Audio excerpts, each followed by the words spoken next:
Hi everyone. So wanted to share my top three picks this week of properties that I've seen come onto the market with Zoopla.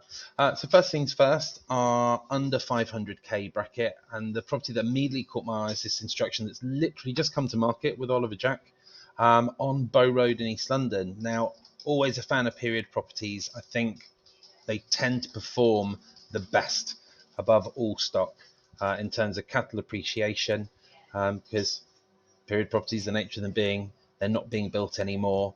You have those lovely period features. They tend to have lower ground rent and service charge costs than more modern buildings.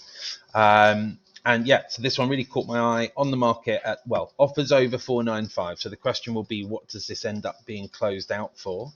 But if we quickly scroll through the photos of the property, looks really nice inside. Obviously, personal interior, a little bit cluttered. But good rooms, separate lounge and kitchen.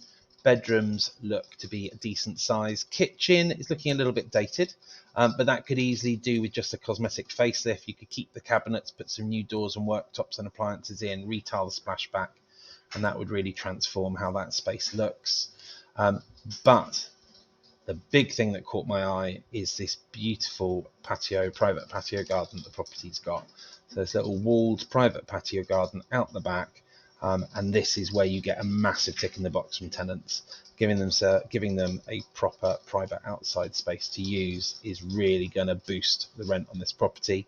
And based on what is visible on here, I see absolutely no reason why you shouldn't be achieving about 2,100 per month on a property like this. Now, according to details here, 815 square foot, so a decent size. There are a couple of things to point out. There is no lease, ground rent or service charge information available on the listing. So obviously you need to make sure there is a decent length on that lease, and ideally you want that to be around 100 years or more. Ground rent and service charges will normally be lower in a property like this, but again, you just want to make sure you understand what those costings are. Well located, close to Bow Road Tube, and then you're surrounded by the array of different East London parks nearby. But yeah, high ceilings, eligible for resident parking permit, really good option. So that's our first pick of the day for under 500k.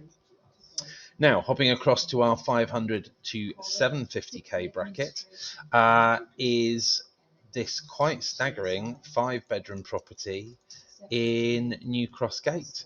Now, apart from anything else, a 5-bed townhouse at 725,000 straight off the bat appears to be an amazing deal.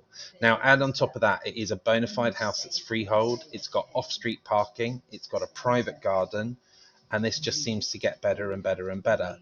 Photos aren't amazing, but you do get an idea that the property does look in decent cosmetic order. It's got some nice skylights in there. Appears to have a well-equipped kitchen. Garden is small, but it is what it is. I think a little bit of enhancements can be done. This is obviously the view out of the property. It does look like it could do with some cosmetic enhancements, but the real thing that stood out for me on the description here is that the owner is currently achieving over £45,000 a year in annual turnover. Now, if that is accurate, and I have no reason to doubt that fact, that is one of the best yields I've seen on a ready-to-go purchase property in a very, very, very long time. Now, obviously, you have to factor in the stamp duty costs. And there will be certain questions over how are they achieving that rent. If they are achieving it predominantly through sort of short lets and Airbnb, do they have the relevant consents and planning permissions in place? And obviously, if it is being rented as an HMO, and there is a good likelihood they're just targeting the local student market because you've got Goldsmiths University just around the corner, then a decent HMO license with the local borough will cover that. But those are just really the main things I would say you need to flag. But this looks like an incredible offering. And I think you've got a good yield as a buy-to-let investment, and come time to exit, either if you've kept that yield strong, you could use that to flip that, but also given the size of the property, there is a strong argument for saying that you could actually remap this into a fewer bedroom property but making it a more desirable high-end property and therefore really push that purchase price up. So I think it's got a good instant income, and then you've also got the good opportunity to really maximize your exit strategy in a few years down the road. So that's a great one. And now hopping over to our 750 to £1 million bracket. This two bed that's just come to market with Hereford Selby Car in Clerkenwell, sort of on the borders of Clerkenwell and Farringdon. It's in the very desirable EC1 postcode area. Is this great two bed, two bath property, just under 800 square foot. But as the lead photo shows here, the massive thing about this is this really quite impressive private patio garden. Now, I don't feel the owners are making the most of that space at the moment. I think that could be made a lot more of. And looking at the property, well-proportioned rooms, nice natural light, big windows in the bedrooms throughout. So, I mean, really good natural light in this property. The things that you really can't change about a property are all there.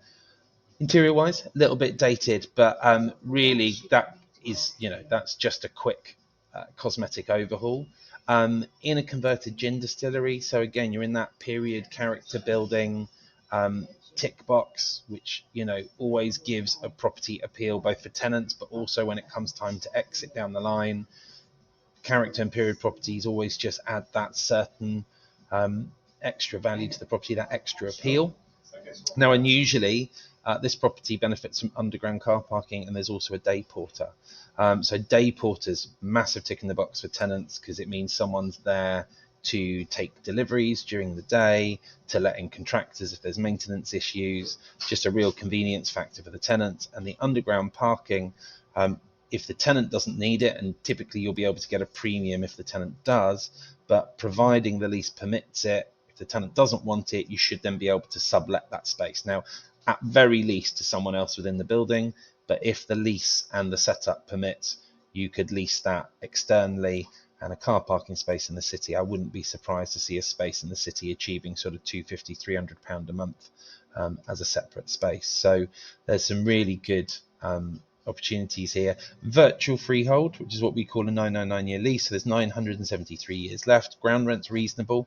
Service charge, I have to say, for a place with a day porter and underground car park, coming in at 3.5k is not a bad rate at all. And you're right in the heart of the city, easy to come back up to Old Street and Liverpool Street. And again, one of the appeals of Clerkenwell and Farringdon, it's a lot quieter than being up Shoreditch End, but also you're really not a bad stroll into the West End.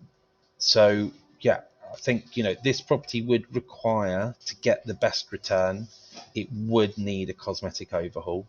The bathrooms and kitchens are all quite dated, but like I said, this garden, I mean, I think you could chuck a bit of money at totally re-landscaping this into a low maintenance, high enjoyment space with decent seating, maybe an outdoor fire pit or something if the lease permits things like that in the garden, or a built-in barbecue.